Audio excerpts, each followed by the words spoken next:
Welcome to the research series presented by Salvacare. The first topic being presented today is how to develop a good research topic. I will be presenting it in the form of 5 steps, and we will begin with step 1, which is to brainstorm for ideas. Now, before you can brainstorm for ideas, the thing to do is to go and attend conferences where you listen to presentations of experts in your field and senior research scholars. Once you do this, you will have an idea of the topics that are essential in your field and also the formats of research.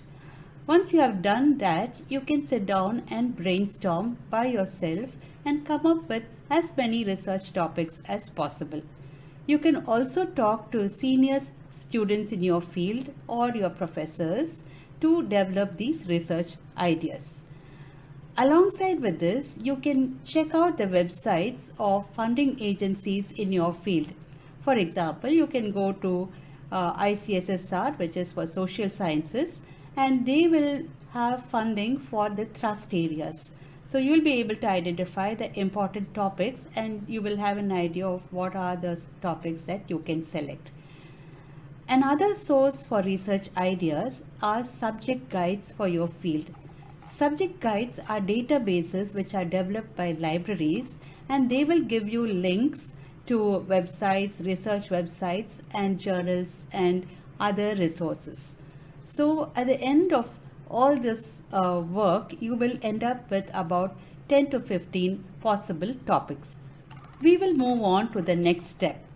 The next step is titled Assessing Feasibility of the Research Topics that you have written down. So we will look at a number of steps in this sequence. Firstly, you will have to remove the research ideas that do not interest you at all. After this, you can remove the research ideas which you will not be able to carry out because you do not have the necessary skills from your side.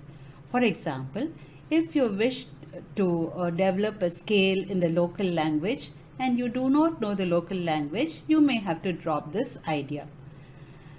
You can also remove research areas or research topics which do not fit your long-term plans for your professional life. For example, if you wish to work with children or adolescents, you will not want to carry out research or topics which involve the elderly or which may be pure science topics. So you can drop those topics. Another guideline is to drop those research topics which do not fit in with your time frame. For example, if you wish to study the effect of an intervention, which is a 3-year intervention, but you have only 2 years to do your research, you will have to drop this research topic. So having done all of these, you will end up with about 2 to 3 research ideas which you can follow up. Now we'll move on to step 3, which is exploring the research idea. Now you need to collect information about these 2 to 3 research ideas that you have written down. To do so, you have to convert the research idea into a research topic or research question, making it more specific. For example, if you wish to study the effect of COVID-19 pandemic on family relationships and communication, this is too vague a topic. You will have to specify what relationship within the family. Is it a parent-child relationship? Is it a marital relationship? Or is it a relationship between siblings? And what is the nature of communication that you wish to study? And what is the age that you wish to study? Can this change be attributed to the pandemic? So these are the specifications that you need to add to your research topic. You might write the research statement as follows. Comparison of parent-adolescent empathic communication before and during the pandemic in the urban area. So this statement specifies all the aspects of the research topic. After you have written the research topic, you need to identify for each topic keywords and synonyms so that when you put it into a search, you will get your results. So once you have written the keywords, you need to search for for other researches done in the area in terms of finding abstracts or summaries of the research. So you can read up these summaries or abstracts to get more information about the 2 to 3 topics. We'll move on to step 4. Step 4 involves narrowing down and focusing the research topic. So based on your reading and exploration which you have carried out in the previous step about the 2 to 3 research topics, of course by now you might have finalized one research topic, which is fine. So if you have to select between 2 research topics, you can follow these steps. So write more specific research questions which will identify the variables that you wish to study.